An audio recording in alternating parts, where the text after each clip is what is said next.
Hello, good evening, everyone. I want to welcome you all to our Arizona History Happy Hour. Thank you so much for being here. Hello, and welcome to today's Arizona Hip Historian Virtual Happy Hour Tour featuring Marshall Shore. My name is Brenda Holt, and I'm the Associate State Director of Community Outreach for Arizona AARP. We are the nation's largest nonprofit, nonpartisan organization dedicated to empowering people 50 and older to choose how they live as they age. With a nationwide presence and nearly 38 million members across the nation, and over 900,000 right here in Arizona, we work to strengthen communities and we advocate for what matters most to families, such as health security, financial stability, and personal fulfillment.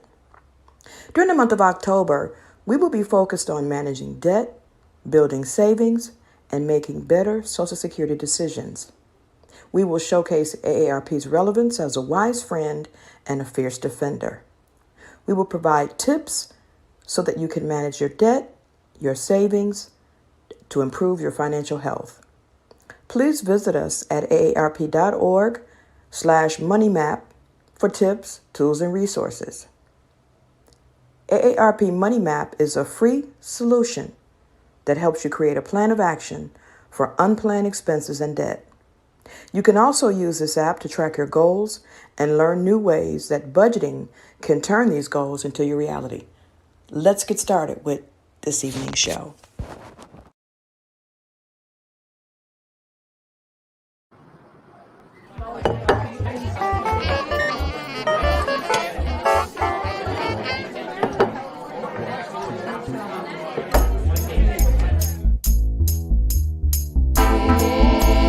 Ladies and gentlemen, non-binary folk, welcome to the show. Get ready to meet your host for the night, Arizona's very own hip historian himself, Marshall Shore.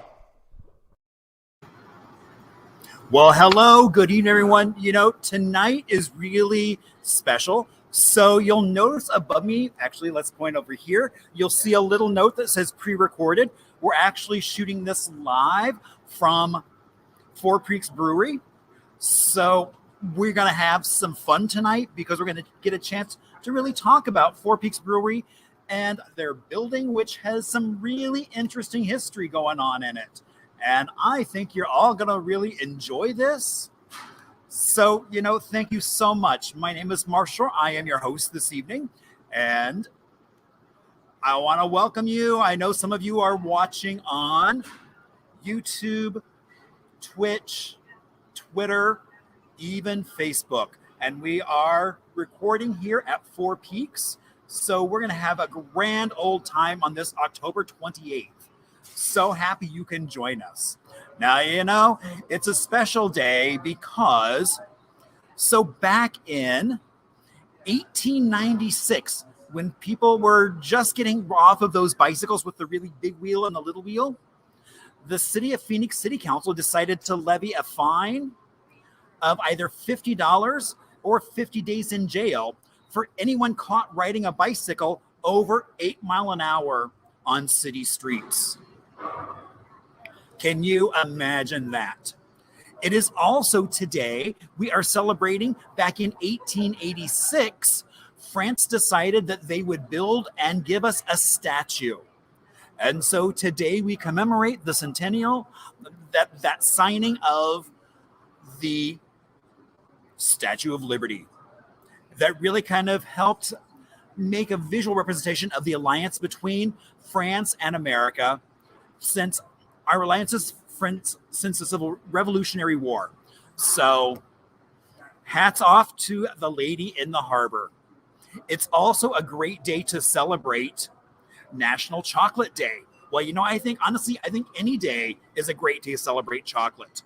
So today in particular, we get a chance to go off and celebrate that tasty treat, whether you like dark, like I do, and in some cases almost the more bitter, the better. And there's milk chocolate, there's white chocolate, but just imbibe some chocolate. It's good for your health and good for your taste buds. It is also National Animation Day. So we celebrate, many of us grew up with cartoons on Saturday morning, but animation is everywhere. From the movies we see to the TV shows we watch, there's so much animation going on. And so today we get a chance to say thank you to all those folks and just kind of remember the fun that we've had watching live animation from Harry doing, it's like, gosh, King Kong and all that stuff, through Rick and Morty and so much more. So what can you expect today? Well, we're going to have trivia just like we always do. We're going to have a little bit of music history. We'll talk about a little bit of Arizona, a small town in Arizona. And indeed, we do have a cocktail. And we have a really special guest. And of course, we're in such an amazing location right over here in Tempe at Four Creeks Brewery. So let's talk about what you're going to see. So if this is your first time watching, welcome. My name is Marshall Shore. I'm also known as the Hip Historian. And so about 22 years ago, I moved here from Brooklyn, I was there working in a beautiful Carnegie building, decided to trade that building, but also the snow, the slush, the wind, and decided to move to someplace sunny and traded that for a library in South Phoenix built in 1950 that got a major new building recently, and it's so beautiful. Now, when we got here, we promptly moved into a 1956 ranch that originally was so many tones of beige. And now I'm happy to say it is two-tone, seafoam and cantaloupe. There's what my kitchen looks like today. It is very much the house as a time capsule, kind of homage to 1956. And you can see with all that buttercream yellow tile, the matching appliances as well. So, and with that, as soon as we got here to Arizona, all I kept hearing about how there was no history here. But I knew that wasn't true, because every time I went for an adventure, whether it was on a bike, on foot, in a car, I came across so many amazing people, places, and stories. And that's one of the things that really kind of got me thinking about what we're doing and talking and really exploring that history. Now, for me, history is as close as yesterday and beyond. So thank you all so much. There's also that post-war boom that I think in a lot of ways made the Arizona that we all know and love today. All those GIs that either were stationed here, trained here, and after the war, they were moving here in huge numbers, in some cases looking for a house just like mine. So as the hip historian, I get to play a lot with history. We actually have a walking tour coming up on November 13th, which is a Saturday. That's going to start at 6 o'clock. So hopefully we'll see some of you there. Now, it's all outdoors, but we do get a chance to talk about some amazing 1920s and 30s era buildings that still stand in downtown. We also kick off middle of next month our LGBT storytelling event that is sponsored by the Phoenix Office of Arts and Culture. So that's going to be a lot of fun as well. And November 6th, I guess I will find out if indeed I am an Emmy nominated or an Emmy winner. So we shall see. And I'm so excited to announce return of Rooftop Bingo at the Clarendon. It's been 2 years since we've done bingo there. So very excited to be back and doing bingo on that amazing rooftop. So it is going to be November 10th and starting at 7 o'clock on the rooftop. So see you there. It's going to be a lot of fun. And don't forget, the prizes are indeed less than grand. That's why they are called grand prizes. So look forward to seeing you all on that amazing rooftop. Now, since we can't really do the chat this evening because we are pre-recording this, please reach out to me. You can do that on Facebook, Instagram, email, or even through the web at hiphistorian.com. So if you're watching on Facebook, I will ask you to click on that little share button because, there is a lot of good stuff to share. All right. So our first thing, we're going to talk about a little town in Arizona. Now, that little town is Amado. So Amado, Arizona is, as you can see, down near the border in Santa Cruz County. Population just under 300. Was established in 1919. Now, what I think is really cool, and so with this town, with Amado, it was originally named for a pioneer family, and that really kind of ran cattle through the neighborhood. Now, it's also famous because you've got this really amazing telescope that's there. That's a collaboration between the Smithsonian and University of Arizona. So that's really cool to go down there and see. It is also home of one of the most amazing restaurants that's closed, sadly. But it's famous for those big Longhorn entryway. And it was said to be so popular that even Elizabeth Taylor wound up going there. She would actually even have meals airmailed from the restaurant directly to her. So, go check out Amado. It's a great little town. Now, things are a little different tonight because normally PJ is indeed our cocktail advisor, but because this evening we are sitting here in Four Peaks, they have an amazing cocktail up. And so it's actually a limited time. So they're only, I guess I'm the first one outside of staff to sample this. So,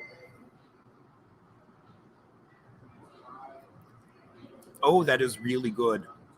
I mean, did you see all the work? So this is a poison apple martini. Wow. That is really good. That is so amazing. So, and it's very limited. There's only 75, maybe now 74 since I'm having one. So, oh my gosh. Oh, and of course, here's now my Amado slides. So, I mean, it's like there were movies that were filmed in Amado, and there is that amazing Steerhorn Longhorn restaurant. So, please go check out Amado. And it's such a great place. And oh my gosh. So now we are on to our special guest. And you're going to love the space where he's in. All right. So hello, Carter. Hi, everybody. So Carter, tell us, where are you? I'm currently sitting in one of the back rooms at the brewery that we believe is one of the most haunted areas of the building. Haunted? Oh my gosh. It's almost like that was planned as kind of the last episode in October, talking about a haunted building. Oh my gosh. So strange how we figured that out. Indeed. So tell us a little bit about Four Peaks and yourself. Perfect. So I'll start with me. I'm a pub manager and catering manager. I'm also a tour guide and haunted tour guide here at Four Peaks. We actually have just finished our haunted tours for the year. So unfortunately, no more ghost stories until next October, but we'll give you guys a special look into them today. So pretty excited about that. And then, Four Peaks is obviously the largest brewery here in the Southwest, or largest microbrewery in the Southwest, I should say, to make sure I get everything correct. Founded here in Tempe in 1995, opened in 96. And we've really been really lucky to enjoy a lot of community support for a really long time. And as you know, we've flourished here in Tempe, and we just love our old historic building so much. Indeed. I mean, it's a beautiful building with a really interesting history, which we're going to get a chance to talk about through our trivia. So, all right. So now our trivia is a little different than if you're used to bar trivia, because we actually go through the answers. So to start with, the questions are all multiple choice. So even if you don't know the answer, just throw a dart and you're likely to get it right. And then we'll take a little bit of an Arizona music history break, and then we'll come back and learn all about the answers. So you can keep track of how you're doing. You can keep track of maybe a pad and paper nearby. Maybe you want to do chocolate syrup on your leg. whatever you want to do, it's okay with us. And it's all good. And I'm going to have another sip of this poison apple martini. Oh, those are so good. Those are so good. Wow. And I love the color of it. I mean, and that rim being with the dripping is so cool. Yeah, our cocktail, or one of our other managers, her name is Aileen. She's the head of our cocktail program. She really crushed that one.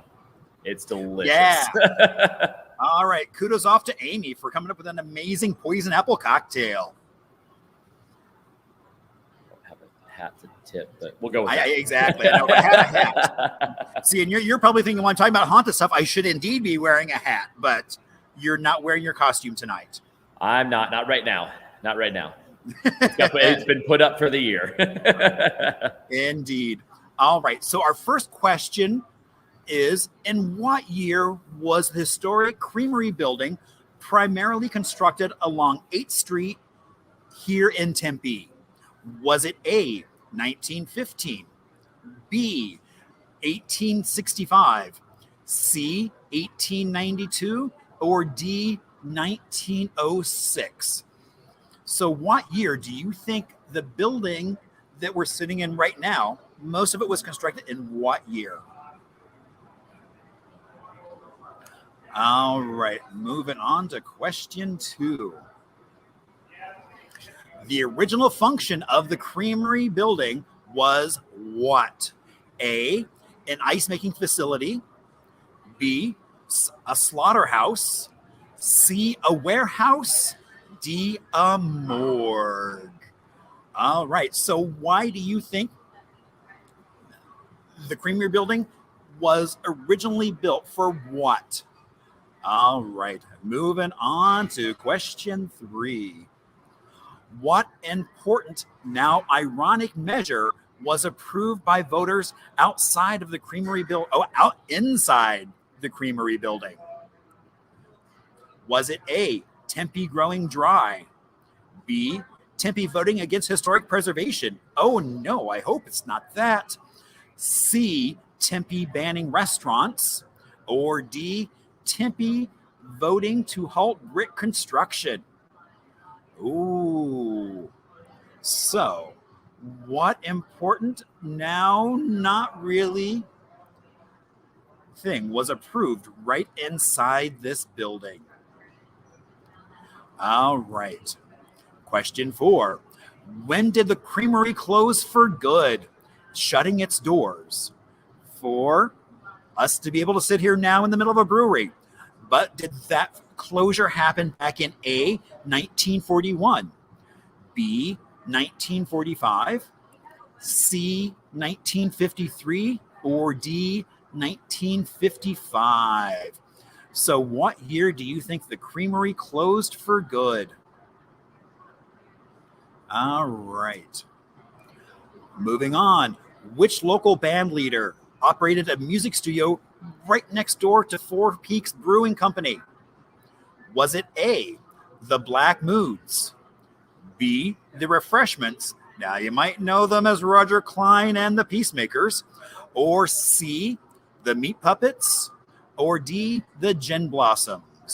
Which one of those local bands in Tempe operated a music studio right next door? All right. Four Peaks sold its first keg in 1996 to this bar in Tempe, also located in a historic building. Was it A, Monte's Casa Vieja, B, Casey Moore's Oyster House, C, Rula Bula, or D, Tempe Tavern? Four Peaks sold its first keg back in 96 to what other historic building? All right. Moving on to question 7.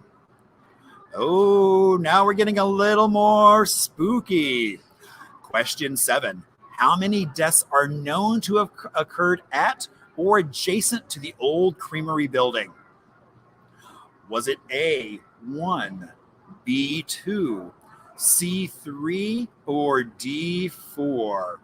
How many deaths are known to have occurred right here where we're sitting, and maybe even right where Carter's sitting? But I think there'd be more on that in just a bit. So you're like, wait a minute. Was that a tap on my shoulder? What's going on there? That does happen here. All right, question 8. Who is the best known spirit haunting the old Creamery building? A. Greg, an old bar regular. B. Henry, a worker at the Korean market that occupied the space at one time. C. Lisa, a woman killed in a motor vehicle crash outside. Or D. Victor, a former Creamery manager. Ooh. All right. Well, you're trying to figure out which spirit is the most active. We're moving on to question 9. How many spirits are thought to haunt the old Creamery building? Is it A, 3, B, 5, C, 7, or D, it's difficult to tell? All right. How many spirits do you think are haunting the old Creamery building? Oh, it was like I almost felt something. All right. And our last question. How does Anthony express his ghostly anger? Oh my. A, throws things. B, runs at people. C, screams in the night. Or D, rattles doors. So how does one of the energies that hangs out here, Anthony, express his rage at being here? Well, I have a feeling he's probably expressing it because he's not able to have one of these. Should leave him a glass back here. Exactly. That might be what's causing all of his angst. It's like, here's a quick beer for you. Right. All right. So while you're thinking of locking in your final answers, we are going to move on and do a little bit of Arizona music. So because we don't have rights to music, we actually don't share music unless I can get the rights from the artist, and I was not able to. But I figured for Halloween, with the recurrence of so many movies, we should talk a little bit about Linda Carter, probably best known as Wonder Woman. And with now some other movies coming out that have come out, I know I expect to see a lot of these on Sunday. Both little kids and adults wandering around as Wonder Woman. Now, she was also a singer and a beauty pageant title holder. She was crowned Miss World USA back in the early 70s and finished in the top 15 at the entire world pageant. Now, she was born right here in Phoenix, and her first TV debut was on Lou King's talent show at the age of 5. During high school, she performed with a band called Just Us. And then she also played in a local pizza parlor for just kind of a little bit extra money here and there, whatever the tips were. And then she joined a band called The Relatives. But what I think is interesting, Gary Berghoff from MASH was the drummer for that band. I didn't realize there was a connection here, so I have to follow up with that on him as well.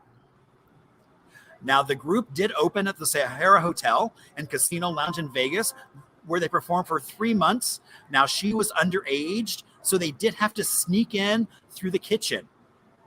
She did attend ASU and was voted most talented, but she dropped out to pursue a music career.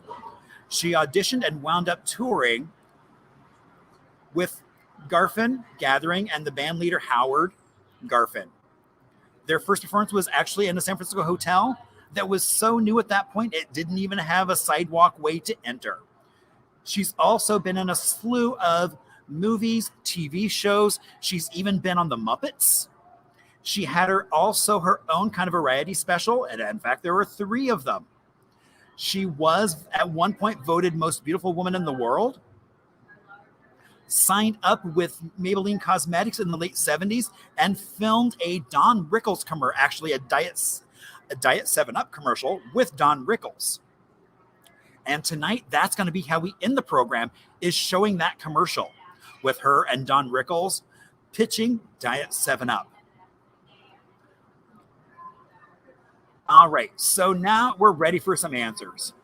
So, In what year did the historic Creamery building, primarily constructed along here at 8th Street in Tempe, what year?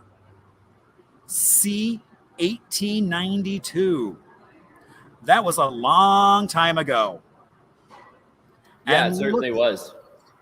Indeed. And look at that building. You can still see flashes of that building even in today, which I think is really cool. All right. The original function of the Creamery was what? It was originally an ice making facility. So it was ice cream? No, not exactly. So back in that time period, when they were making ice, they're primarily making it in Mesa and we're delivering it to Phoenix on a train.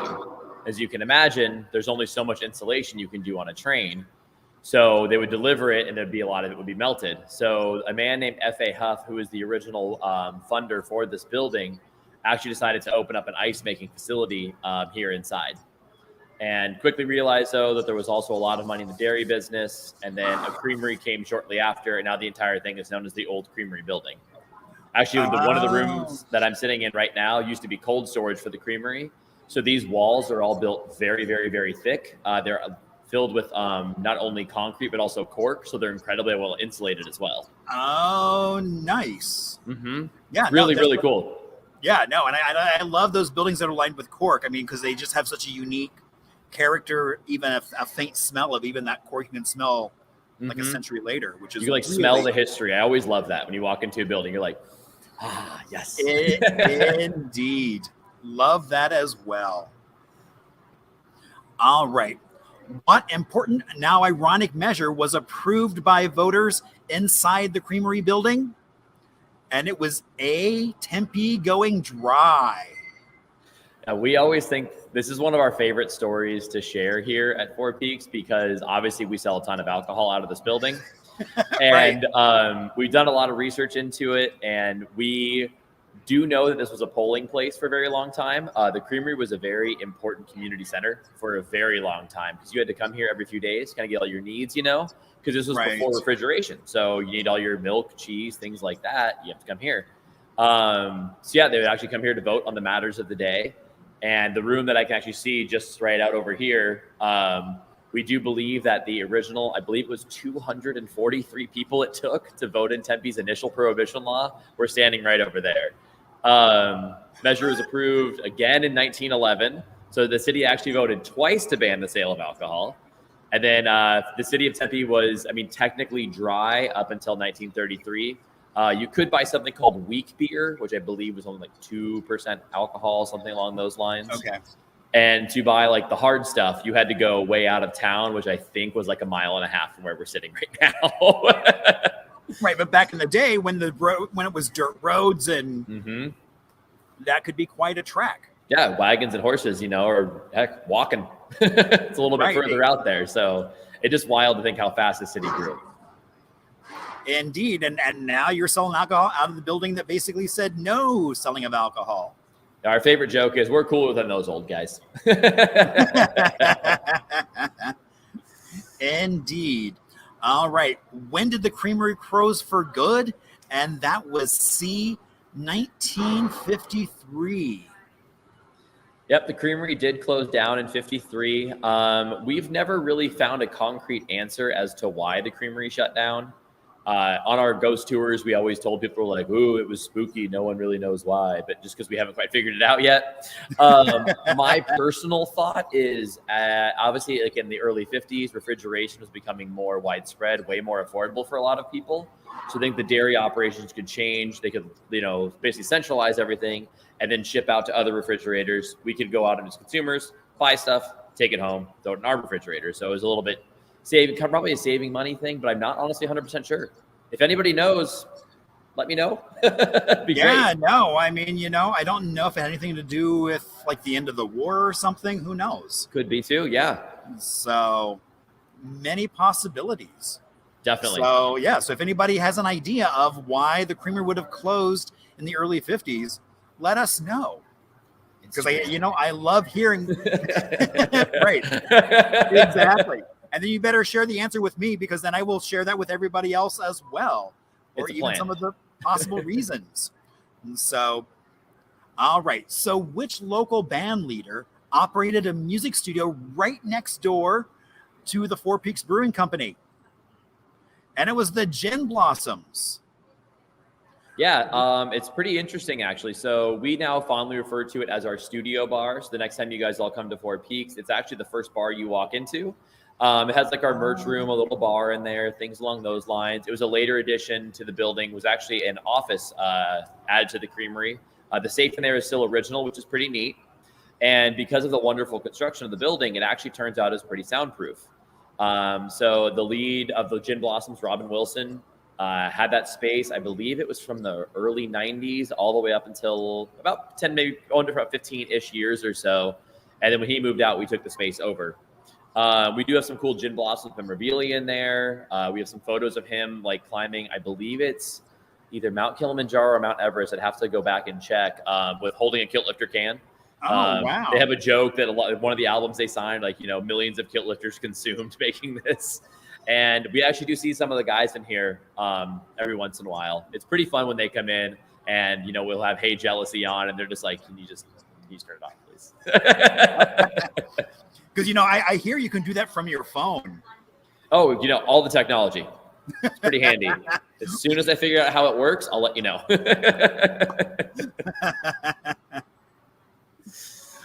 All right. So question 6. Four Peaks sold its first keg back in 1996 to this bar in Tempe, also located in a historic building. And it is B. Casey Moore's Oyster House. That one always trips me up. Every time I talk about Casey Moore's on a tour, I was like, Casey Moore's Oyster House. I tried. But yeah, so Casey Moore's been a longtime customer of ours. And that is just, if you haven't been, that is one of the coolest buildings in the whole city. It's an old house. They've turned into this great old bar. And it's definitely, I'll use the term since we're close to Halloween, it's a haunt of Four Peaks staff. So you'll see this logo here a lot. Especially if you go on a weekend night. It's kind of one of our favorite after work bars. But yeah, I've always loved going over there just because the history is so great. It's also extremely haunted. I've been trying to get access to go upstairs for a long time. It's apparently where most of the paranormal activity goes on. And I haven't found anyone brave enough to take me left. Sorry? Yep, up in that bedroom. Yeah, I've always wanted to go up and no one will take me upstairs. I was like, please, somebody. Well, Carter, let's go. I mean, Okay. So we actually, with some friends, we actually went up and did a little impromptu kind of ghost investigation there. Oh, cool. I've always wanted to do that. I've done Jerome, I've done Bisbee, but I've never gotten to do Casey Moore's. We can. So we can do that. Okay, sign me up. I'm in. I want to go. I want to go meet some more ghosts. Very cool. All right. So I realized I was so excited by how many deaths occurred that you sent me some newspaper articles that I was trying to read it. So I made it as large as I could and forgot to make it small. So I think the question is how many deaths occurred kind of nearby or in the Creamery building? Yeah. And the answer is C, which is 3. Yes, so it's 3 that we know of. So that's very important. Obviously, as you know, going through old newspapers and stuff is not a fast process by any means. Right. I'm sure you're better at it than I am. But yeah, we do know that we had 2 men die in a train accident just behind the building. We actually had one of the more dangerous train crossings in the city. It was kind of just notoriously known just for not being the best area. Now, we're not 100% sure because there are some conflicting reports of what happened that day. But we do know that a wagon was stuck on the tracks. 3 men were on it, and then a train actually plowed into it at 10 a.m. in the morning on its way out to Mesa. 3 men on the wagon. All 3 were thrown from it. First guy, just a broken arm and a broken leg. The second man, his name was James Towney. Also broken arm. He also broke a leg, and he smashed his head on a rock on the way down. Died on impact, most likely. Yeah, it's a little gruesome. And then this one's really gruesome. The last man, his name was George Dean. He was unfortunately dragged underneath the train and cut completely in half. Oh. And from what our brewers tell us, because it's located about 40 feet that way, they'll hear what sounds like a train rolling by on quiet mornings sometimes outside the door. Then they'll also, on certain days, they'll hear the sound of men screaming outside as well, just like 3 men were thrown from the wagon. It's it's one of our more grisly stories for sure. And then the other one that we had the death here was, it's really sad. I believe his name was Henry Williams. He was actually the son of one of the employees here. He and a friend were climbing a there's a new electrical wiring pole. Basically, they were climbing up to kind of get a view. He put his foot down on one of the lines to kind of see what would happen. Unfortunately, was shocked and fell about 40 feet to his death. We don't really tell that story a lot just because it's really sad.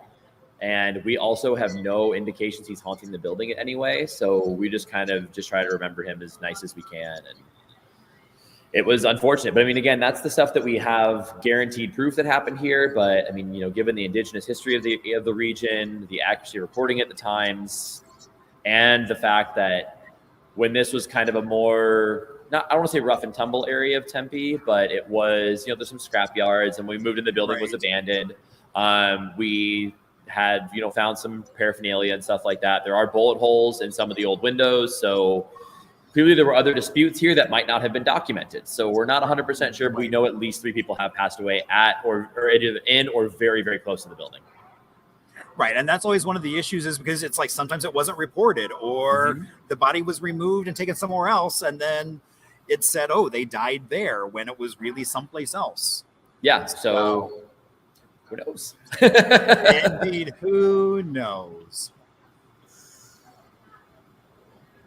All right.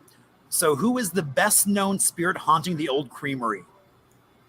So this is Victor. We do love our Victor here. So this is actually a really cool story. I really like this one a lot. So basically what happened the first time we met Victor was our head brewer, Andy Ingram, was in here, like basically checking out like the trench work for some beer lines that were up to our bar eventually a couple months before we opened.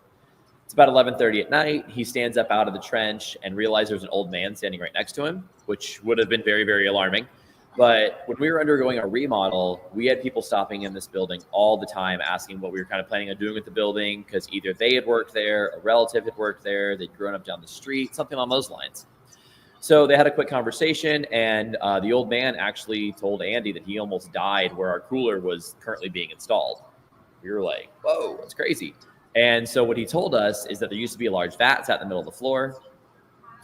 Basically, workers would pour in curds and whey, and then a big bladed mixer would chop it all up, making it a cottage cheese. So what the man told Andy is that one day he was in there cleaning out the tank when all of a sudden the mixer turned on. This is back in the 40s, so it's not a computer program going wrong. Someone has to hit a button.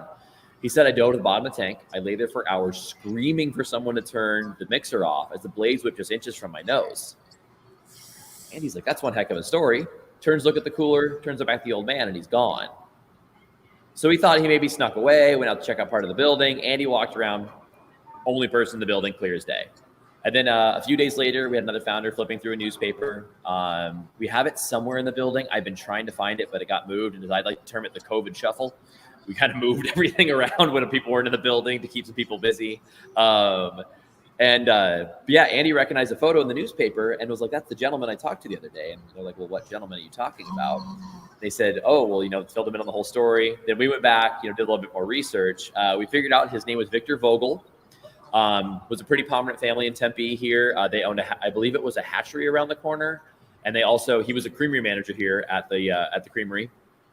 He lived a long and full life and died here in Tempe in 1979. And then Andy talked to him in 1995. Right outside of where our cooler sits, about 30 feet from where I'm sitting right now. We have people along the tanks sitting at night, so like even customers hanging out, and they'll say, "Hey, it looks like someone's wandering through the back, like an older gentleman. You might want to go check on him." Or it's like, "Nope, that's just Victor. He's been here a lot longer than you." We've had staff see him. Victor is definitely our most well-known spirit. Thankfully, though, we believe he's very kind. I've actually given his family a private tour and told them the exact same story. It was like, hey, this is the same story that we're telling people. Is this what happened? And they're like, yes, it's exactly accurate. The only way Andy would know that is if he talked to Victor himself. So pretty exciting. It's creepy, but it's also kind of cool. Like every time I walk in the back, I'm like, hey, Victor, just do my job. Don't mind. I'm just here working. Yep, So. just don't mind me. Just hanging out here in the old haunted building.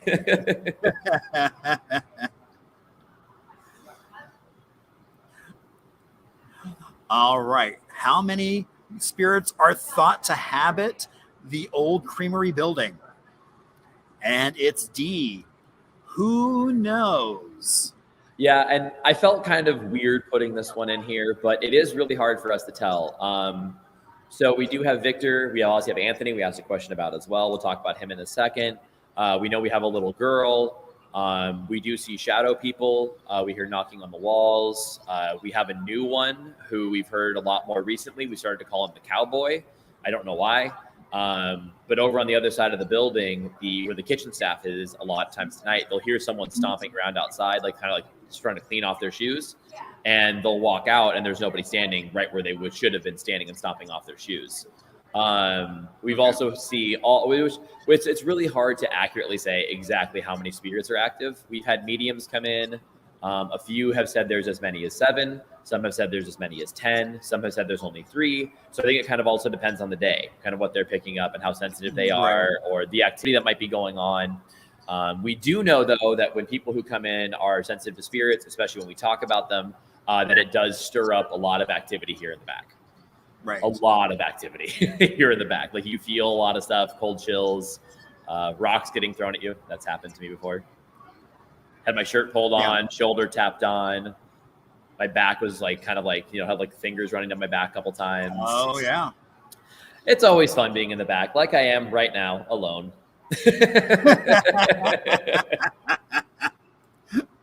So you never know. Maybe something will happen to you while you're on camera. That would be great for you guys. Right, but not so good. Right, exactly. Not so good for you.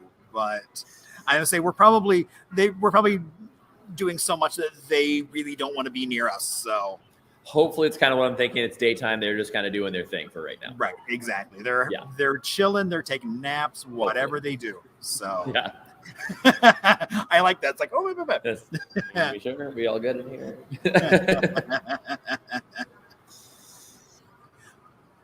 All right. And our final question of the evening is how does Anthony express his ghostly anger?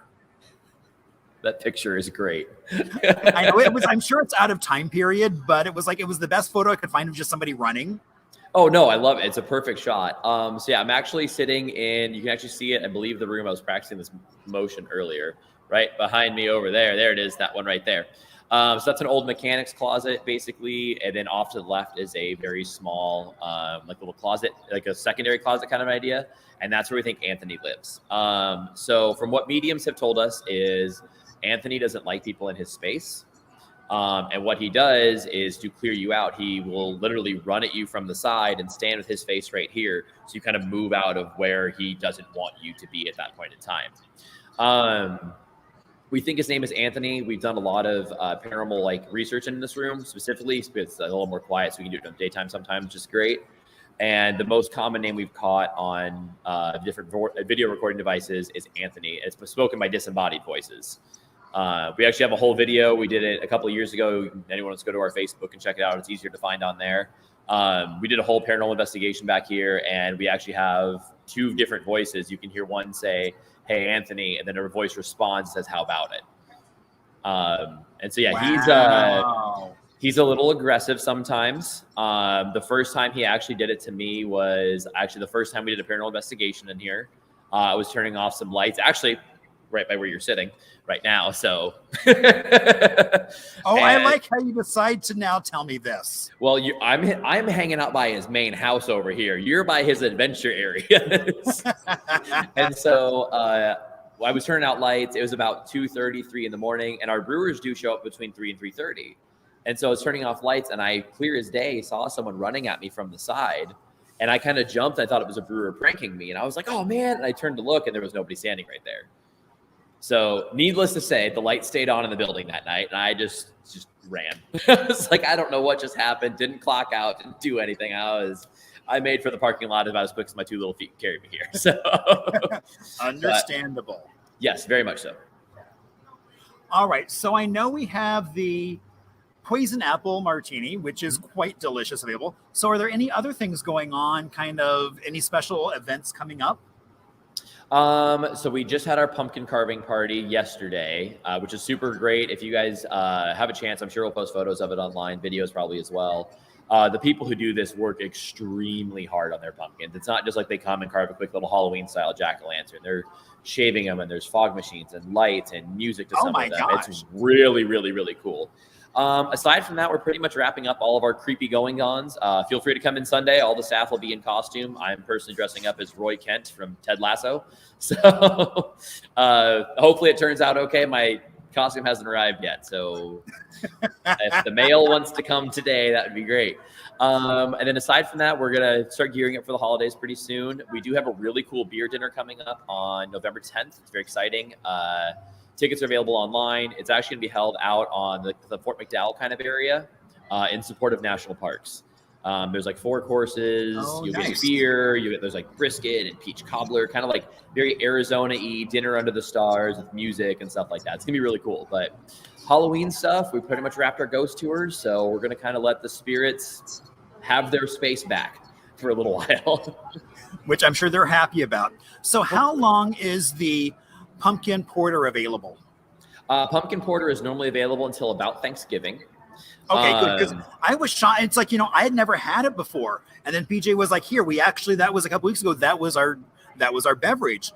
And it was so good. And then had other people chime in going, oh, that's like my favorite beer on the planet. So had no idea there was this whole cult following. Oh, it's a huge cult following. It's actually the best-selling seasonal in the state. We used to do it's really cool. We used to do a big release party every year, which happened to be on my birthday. So I'd always come, get here like 11:30, and we release it at midnight of my birthday every year. We released it earlier this year just because the demand for it is so high. We love that. So we do typically have pumpkin porter from about August to November-ish. We do have some double pumpkin as well, which is kind of like the pumpkin porter's big brother. Higher in alcohol, a little more pumpkin spice and stuff put in there. It's very delicious. We only have 2 kegs of that left, so we're holding one for this week for Halloween, and then we're holding another one for Thanksgiving week. You can get bottles of it, though. We have plenty of those, so you can still come in and order it. And then for the first time this year, we actually did a barrel-aged version of our double pumpkin, which is scrumptious. So it was aged in whiskey barrels for about 3 years. And it is wonderful. That sounds and that one will be available for the next probably at least month or so. We only came out that about 2 weeks ago. Okay. Wow. So I'll make sure we get you some samples before you take off today. Sweet. That sounds like a great idea. Oh my gosh. And thank you so much for hosting us. Of course. You guys are all welcome here anytime. I mean, it's such a great building. It is. It's a wonderful building. Mm-hmm. And tasty libations as well. We're pretty good at those, in my personal opinion. I'm a little biased, obviously. But I was like, you're biased, but Yeah, I'd say we can always do the old, hey, come in and have a beer, and who knows who will join you at the bar kind of creepy line. Exactly.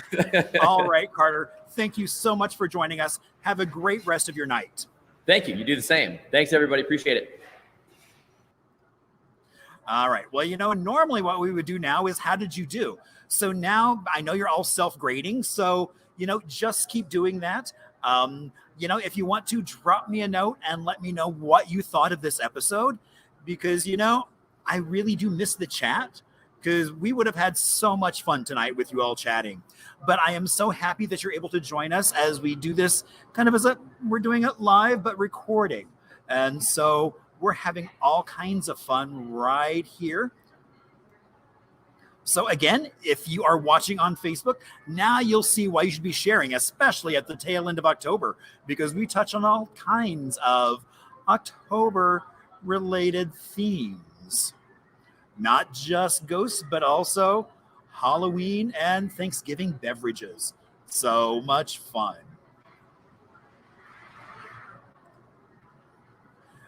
So tonight we don't actually have any show and tell. I'm actually getting ready to, hopefully next month, we are going to launch from the vaults of a museum type thing. So I'm going to be sitting with some museums and kind of getting a chance to go through their backstock and just see what they have and tell some of those stories, because they have incredible stories that you may never get a chance to see. So Thank you all so much for joining us. Now, next week we do have, it is Phoenix Pride coming up next weekend. And so with that, we are actually talking about 40 years of Pride right here in Phoenix. So that's going to be really a special event as well. So be sure and join us Thursday at 7 o'clock as well for that. That's going to be a lot of fun. And please reach out to me. I love to hear from you. That's actually how I get most of my best stories, is by folks saying, hey, we want to tell you something. I mean, I've actually had people reach out to me in the last couple of days showing me some really cool things. So I think there'll be some fun stuff coming up. I always want to give out a shout to Chris and Cole, who created that great little intro video. And normally I would say thank you to PJ, but today I say thank you to Amy for coming up with this amazing, wow, and it's almost gone. Oh, how did that happen? I think there's a ghost here drinking my cocktail, because I don't think I've had all of that. But, oh my gosh. Thank you all so much, and please join us next week. Now, I promised you an outro would be a video talking about, well, actually, it is Linda Carter with Don Rickles. So enjoy some 70s vintage TV. Look who's turning Diet 7-Up. I guess you have to give up a lot to fit into your costume, huh, Linda? I don't have to give up anything, Don. Remember, I'm a star. Besides, any diet drink can help me fit into my costume. Then why the Diet 7-Up, sweetie? Because it's crisp, it's light, it doesn't have that funny diet taste. Why are you drinking it, Don? Oh, I like the taste, too. That's impossible. Why is that? Because you don't have any taste on me, dear. You're a beauty, too. A dandy. Diet 7-Up. The only thing you give up is calories.